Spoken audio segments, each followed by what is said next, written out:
मश्क number 3 शरिया 6 का सवाल number 1 का हिस्सा नंबर 5।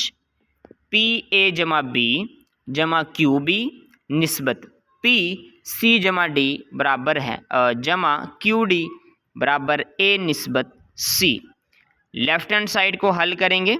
लेफ्ट हैंड साइड ये हमारे पास लिखी हुई है पी ए जमा बी जमा क्यू बी निस्बत पी सी बटा डी जमा क्यू डी। अब निस्बत को हम बटे की शक्ल में लिख लिया। फिर हम क्या करेंगे, ए की जगह पे बी के लगा दिया, जबकि सी की जगह पे डी के लगा दिया। उम्मीद है आपको समझ आ गई होगी।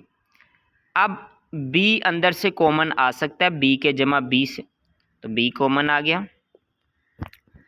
अब नीचे जो सा है हमारे बटे के नीचे डी के जमा डी है, इसमें से डी कॉमन आ जाएगा, के जमा 1 बचेगा। जी बिल्कुल ऐसी बात है। अब इस सारे में से मतलब ये पी बी के जमा 1 जमा डी बी, इन सारे में से बी कॉमन आ सकते हैं, तो वो हमने कॉमन लिया। जबकि पी डी के जमा 1 जमा क्यू डी, इसमें से डी कॉमन आ सकता है, वो भी हमने कॉमन ले लिया।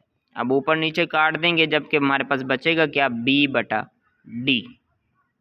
ये है हमारा बाएं साइड का जवाब। इसी तरह अगर हम राइट साइड मतलब दाएं वाली साइड को भी हल करेंगे तो जवाब हमारा क्या आना चाहिए, बी बटा डी।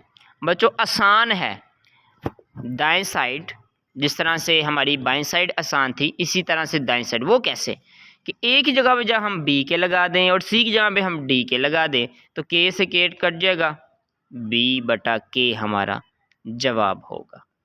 तो ये बड़ा आसान सा एक सवाल था, लेकिन है बहुत इंपॉर्टेंट। मश्क नंबर 3 शरिया 6 का सवाल नंबर 1 हिस्सा नंबर 5।